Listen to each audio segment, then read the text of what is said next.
Stop debating on what a good man should be and just be one. That's a quote from the great Marcus Aurelius, Roman emperor and author of Meditations. That encapsulates a lot of what I believe is missing in modern society. In a society with an abundant amount of information, we tend to overthink before we act. We tend to think that we have to consider so many more things before we act. But that's not always the case, you see. You will not have perfect information. In any decision you make, you will not have the enough information that you're craving for. But you will have enough information to act in a certain way. And the great thing about acting is that you get feedback which gives you more information.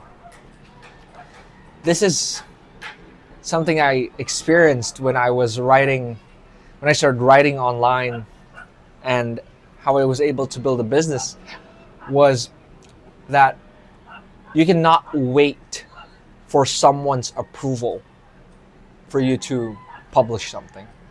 Before, for you to publish something, to be able to be a writer, you needed to write a book for a long time in isolation, and then you go to a publisher and you wait for them to tell you if your book is good or not. But now with the internet, you can self-publish, and not even a book, but a post, an idea. Like, for example, this video right here, I'm testing this idea. I am putting this idea out there to see what areas I can improve on, right? And that is the way in which we can improve the ideas that we have. We can improve the products that we have. I think it's a very powerful way of going about life. I call it, I have a quote for it, which is you fail fast. So you do things, you fail fast, you learn faster, and you iterate the fastest. Iterate meaning you apply what you learn and make the product better as soon as possible. That's how I was able to build a business so quickly and find success online so quickly, is that I was just willing to act a lot. But there comes a certain point where just simply acting is not enough. I remember the 4 types of luck. One of the types of luck is luck by motion, which is basically fortune favors the bold. You do a bunch of stuff and you'll get lucky because something will hit. That's what we were talking about earlier. But there's another type of luck, which is fortune favors the prepared mind, meaning you study things and you wait and you be patient. And when that opportunity comes, when a specific opportunity comes, you pounce on it, take advantage of it. And you're able to maximize output while minimizing your input. It's acting in a position of leverage. Unlike working, and then hoping something happens, you wait for the right opportunity and then you double down on it, and then you get what you want. I've been trying to learn this type of luck for lately because all I've been doing is the fortune favors the bold. But the problem with learning how to be patient, how to master the prepared mind, is you have to understand delayed gratification at its finest. Not just the delayed gratification of results, like doing things and then getting the results after. It's the delayed gratification of opportunities. You have to wait so patiently to the point that you even let go of opportunities, not just taking on everything, right? Because when you take on everything, what you lose is time. And I think one lesson that I have learned from reading more books lately, like having more time, is the idea that to give yourself time for creativity and give yourself time for productivity. What's the difference? Creativity is when you think, you allow yourself to explore things. You're more patient in a way. You're not thinking of results, you're just thinking of creating something new, of putting something valuable out there. And this requires a lot of patience. This requires a lot of time. It's not going to come to you immediately. The right idea won't come to you by just pushing. Yeah, in fact, pushing will make you less creative. It will make you productive, which we'll discuss later, but you will have less creativity because you don't have space for something new. On the other hand, productivity is outputs based. It's really doing things and getting things done. And it's a valuable part of life, yes. But it's something that you can automate in the long term.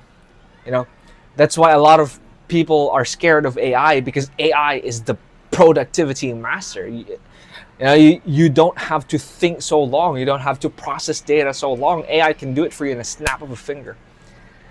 And that's productivity. It's an important part of life because you don't get things done if you're not productive. But you also need to be creative, because if you don't create something new, then you will just be a robot. You'll be replaced by AI, basically. And so how do we balance these two things? There's this quote from Napoleon of how you should consider every possible outcome before acting. So imagine everything possible. But once it's time to act, you act. You just go. No more thinking. No hesitation. Just do it.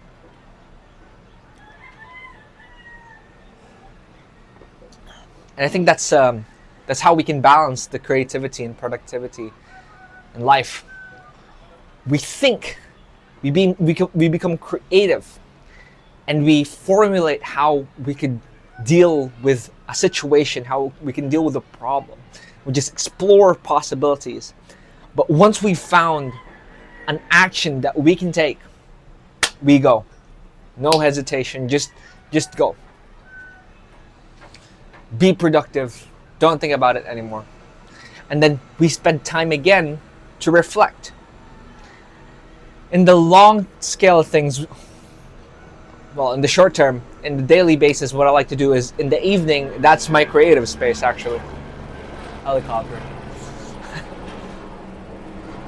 In the short term, every night I would try to reflect and plan the day ahead.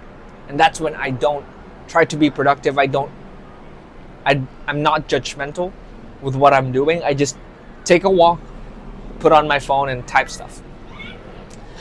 But in the morning, that's when I just go. No thinking. Not thinking of what my calendar, what should be in my calendar, what I should be doing. I stick to my calendar. I look at my calendar and do it. And if I miss some stuff, I follow it the best I can. And then I just reorganize in the evening. I do this in a weekly scale as well, where in the weekends I try to give more time. At least I even dedicate one day to be in a creative spot. I reflect on my week.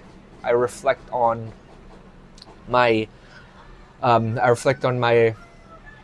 the things I've done well, the things I could have done better, what my week ahead would look like. And in a monthly basis, I think the last week is also a place where we could take a step back further and plan for the month ahead. We can take this even a step further. I haven't done that, where you plan the year ahead and the decade ahead. Maybe that's a bit too much, but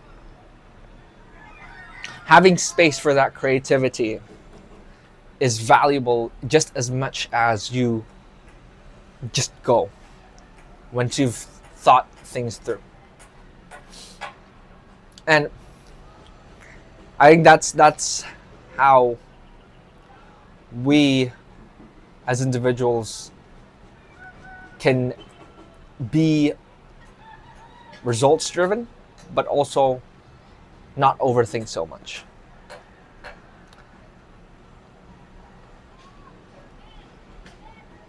So yeah, I think that's it for now. Have a great day, everyone.